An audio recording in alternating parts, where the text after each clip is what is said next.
사도신경으로 우리의 신앙 고백 하시겠습니다. 전능하사 천지를 만드신 하나님 아버지를 내가 믿사오며 그 외아들 우리 주 예수 그리스도를 믿사오니 이는 성령으로 잉태하사 동정녀 마리아에게서 나시고 본디오 빌라도에게 고난을 받으사 십자가에 못 박혀 죽으시고 장사한 지 사흘 만에 죽은 자 가운데서 다시 살아나시며 하늘에 오르사 전능하신 하나님 우편에 앉아 계시다가 저리로서 산자와 죽은 자를 심판하러 오시리라. 성령을 믿사오며 거룩한 공회와 성도가 서로 교통하는 것과 죄를 사하여 주시는 것과 몸이 다시 사는 것과 영원히 사는 것을 믿사옵나이다. 아멘. 우리 함께 찬송가 420장 너 성결케 위해 함께 찬양 드리도록 하겠습니다.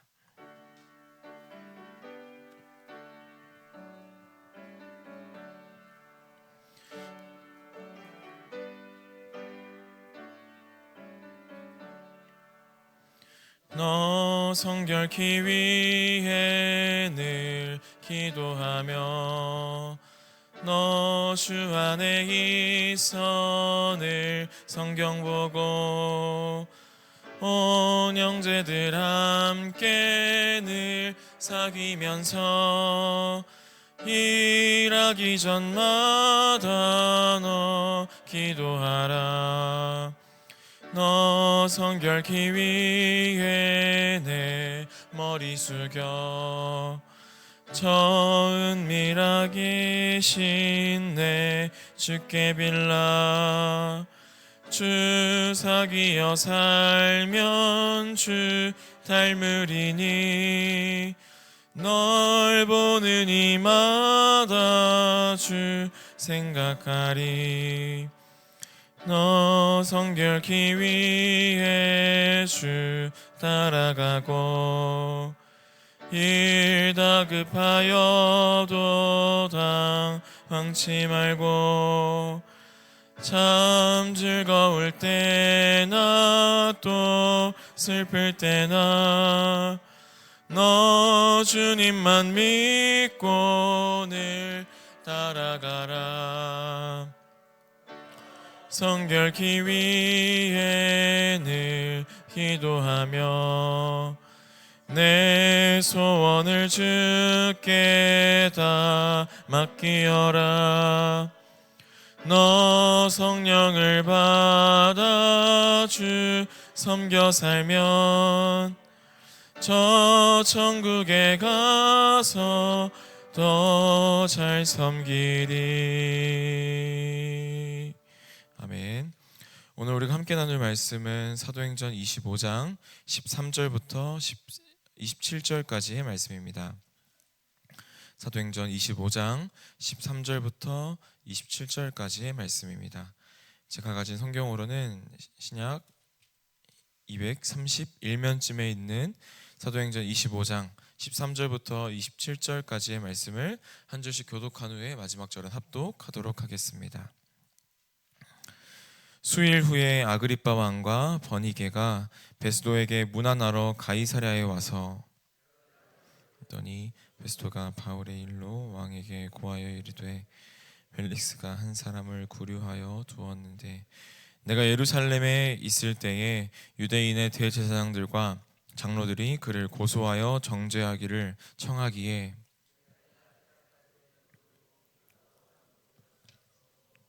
사건에 대하여 변명할 기회가 있기 전에 내주는 것은 로마 사람의 법이 아니라 하였노라.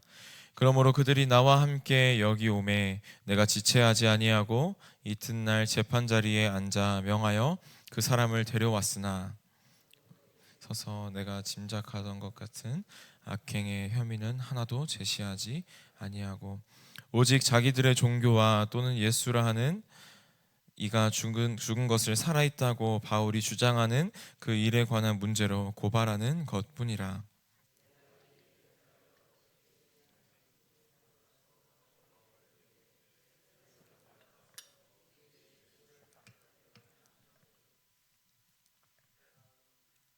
내가 이 일에 대하여 바울은 황제의 판결을 받도록 자기를 지켜주기를 호소함으로 내가 그를 가이사에게 보내기까지 지켜두라 명하였노라 하니 아그리빠가 베스도에게 이르되 나도 이 사람의 말을 듣고자 하노라. 베스도가 이르되 내일 들으시리이다 하더라. 이튿날 아그리빠와 버니게가 크게 위험을 갖추고 와서 천부장들과 시종의 높은 사람들과 함께 접견 장소에 들어오고 베스도의 명으로 바울을 데려오니 베스도가 말하되 아그리빠 왕과 같이 있는 여러분이여 당신들이 보는 이 사람은 유대의 모든 무리가 크게 외치되 살려두지 못할 사람이라고 하여 예루살렘에서와 여기서도 내게 청원하였으나 내가 살피건대 죽일 죄를 범한 일이 없더이다. 그러나 그가 황제에게 상소한 고로 보내기로 결정하였나이다. 그에 대하여 황제께 확실한 사실을 아뢰 것이 없으므로 신문한 후에 상소할 자료가 있을까 하여 당신들 앞 특히 아그리빠 왕 당신 앞에 그를 내세웠나이다. 함께 읽겠습니다.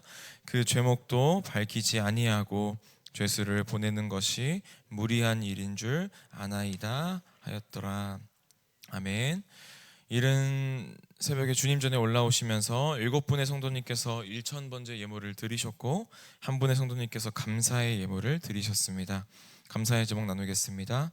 하나님 아버지 감사합니다. 박종환 집사님 건강 지켜주심을 감사드립니다.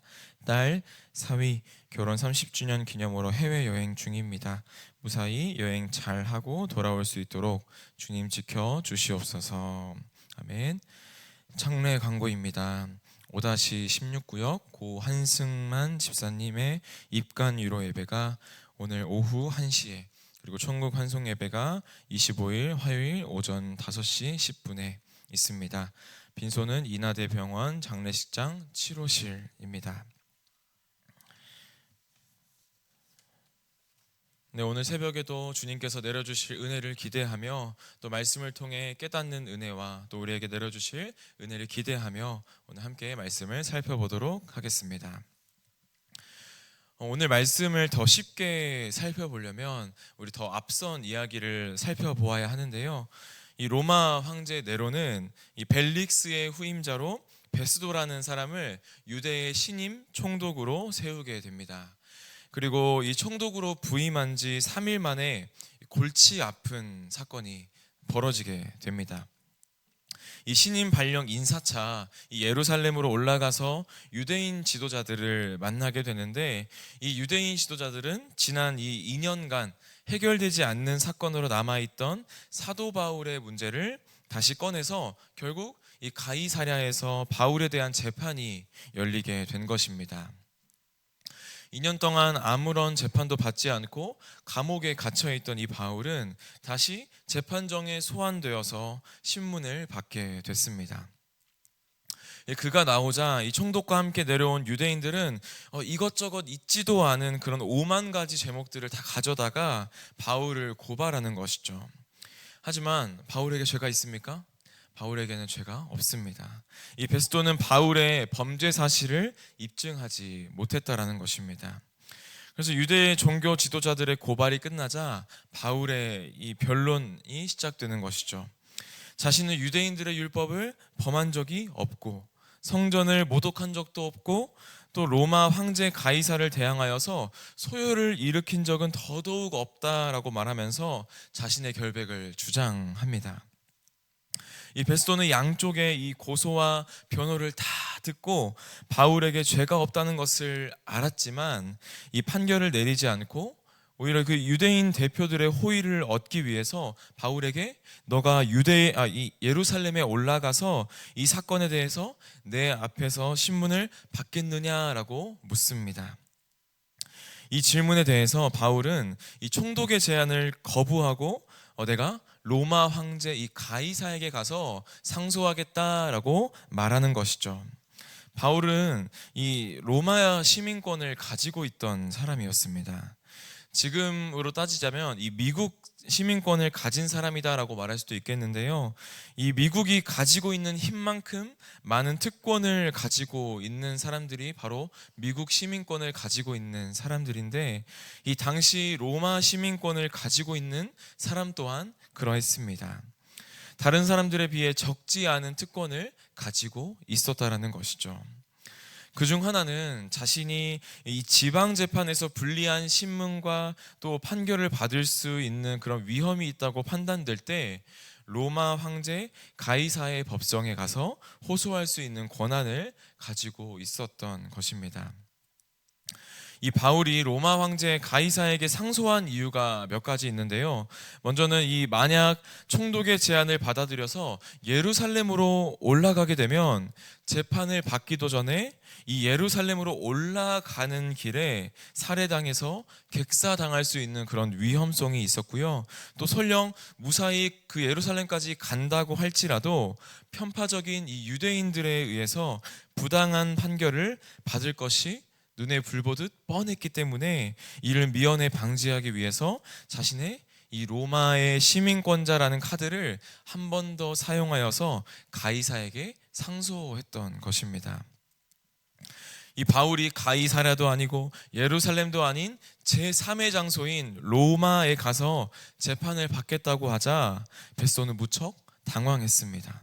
왜냐하면 이 로마의 공명정대함을 해칠까봐 두려워서 바울에게 유죄를 선고하는 판결을 내릴 수도 없었고, 또 그렇다고 해서 이 유대인들의 감정을 상하게 할까봐 두려워서 그를 풀어줄 수도 없는 이 딜레마에 빠지게 된 것이죠. 그래서 이 베스토는 그의 배심원들과 막 긴 시간 협의한 후에 바울이 상소한 대로 할 수밖에 없다는 것을 깨닫고 또 요청한 대로 가이사에게 가는 것을 허락하게 됩니다. 이러한 상황 속에서 오늘 본문에서 같은 가이사랴 지방에 살던 이 유대의 왕 아그리빠 2세가 새로 부임한 총독 이 베스토에게 인사하기 위해 방문하게 되었습니다. 이 며칠 동안 머무는 동안 이 아그리빠 왕이 베스토와 함께 머무는 동안 이 베스토 총독은 자신이 가지고 있는 이 큰 고민을 아그리빠에게 털어놓게 됩니다. 바울에 대한 조언을 직접 듣고 싶었기 때문이죠. 그래서 앞선 우리 모든 이야기를 들은 아그리빠는 바울을 직접 대면하고 싶어 합니다.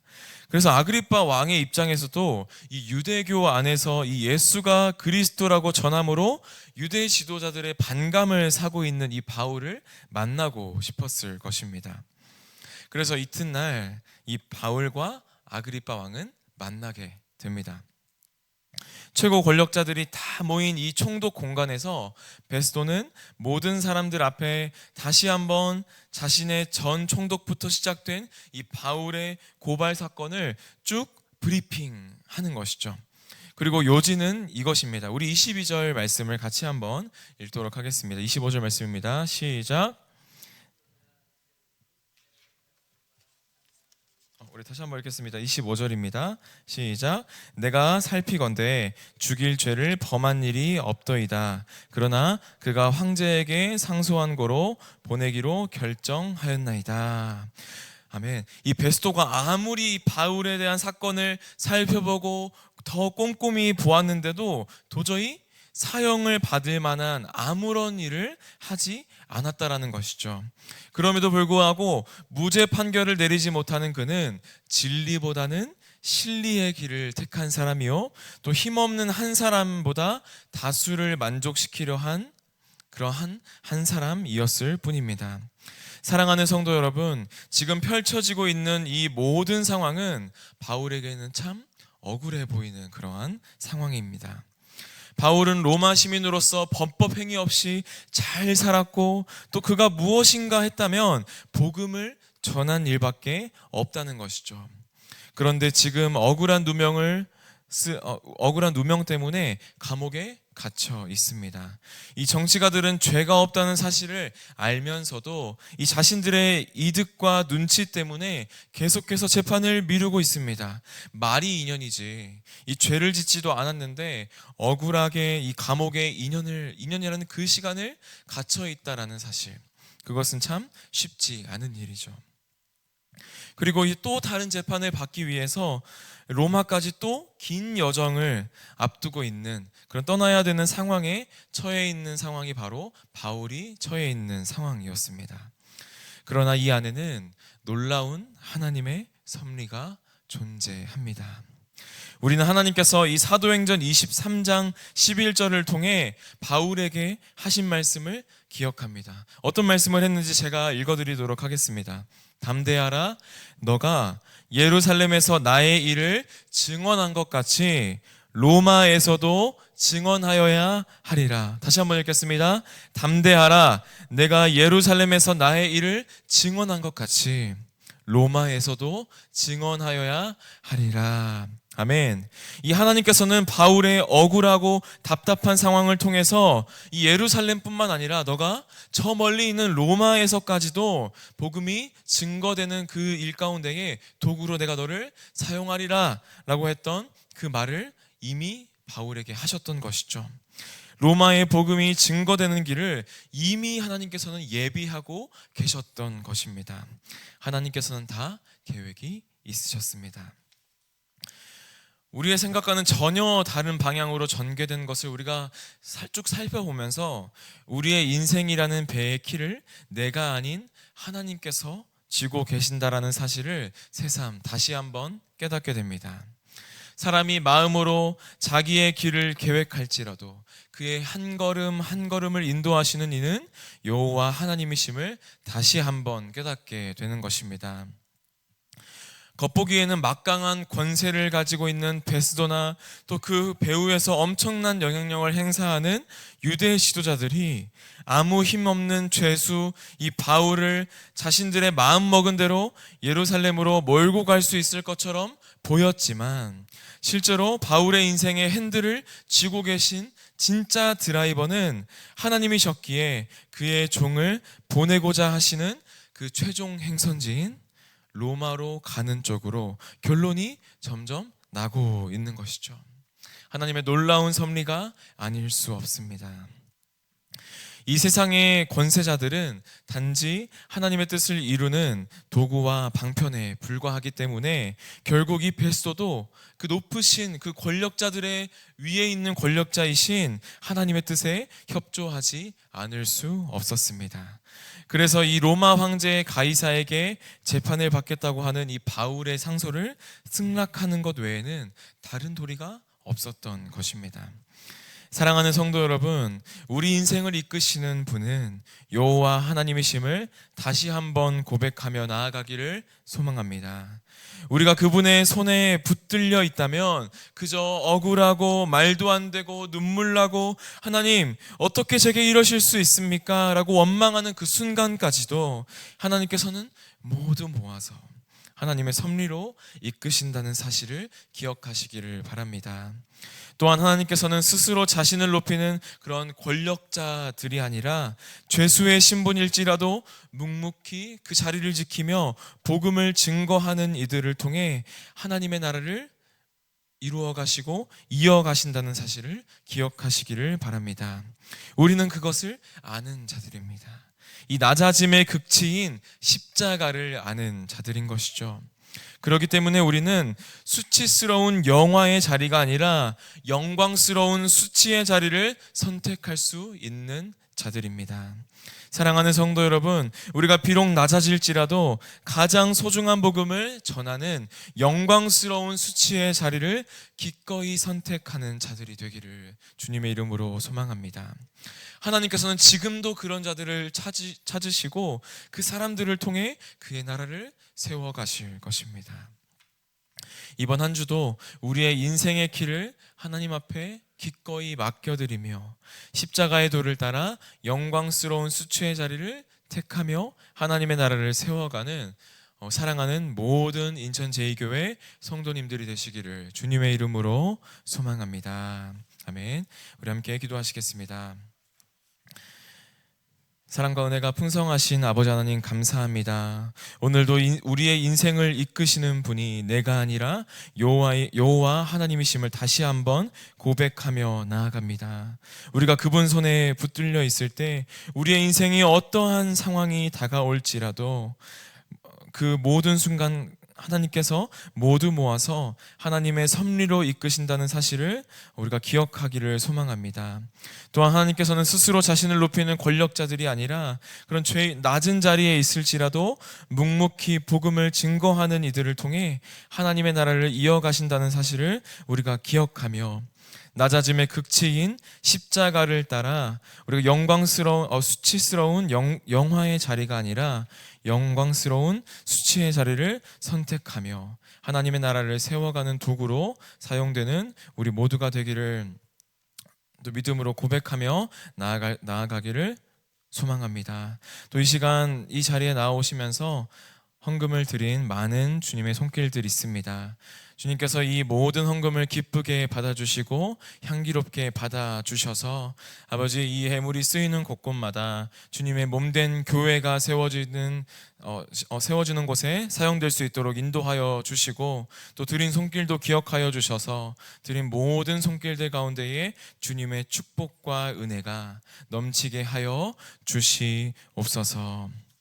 모든 것 감사드리며 예수 그리스도 이름으로 기도하옵나이다. 아멘. 하늘에 계신 우리 아버지여, 이름이 거룩히 여김을 받으시오며 나라의 임하옵시며 뜻이 하늘에서 이룬 것 같이 땅에서도 이루어지이다. 오늘날 우리에게 일용할 양식을 주옵시고 우리가 우리에게 죄 지은 자를 사하여 준 것 같이 우리의 죄를 사하여 주옵시고 우리를 시험에 들게 하지 마옵시고 다만 악에서 구하옵소서. 대개 나라와 권세와 영광이 아버지께 영원히 있사옵나이다. 아멘. 우리 시간 함께 기도하기를 원합니다. 먼저 공동의 기도 제목 나누도록 하겠습니다. 우리나라를 붙드시고 지키시는 하나님을 더욱 바라고 의지하게 하옵소서. 구역과 전도회, 또 제2아카데미와 양육반 등을 통해 신앙의 성숙과 교회 생활의 기쁨을 누리게 하여 주시옵소서. 자녀들에게 축복의 통로가 되는 부모가 되게 하여 주시옵소서. 이 공동의 기도 제목과 또 개인의 기도 제목과 말씀을 통해 깨달은 것들을 가지고 함께 기도하신 후에 자유롭게 돌아가시면 되겠습니다.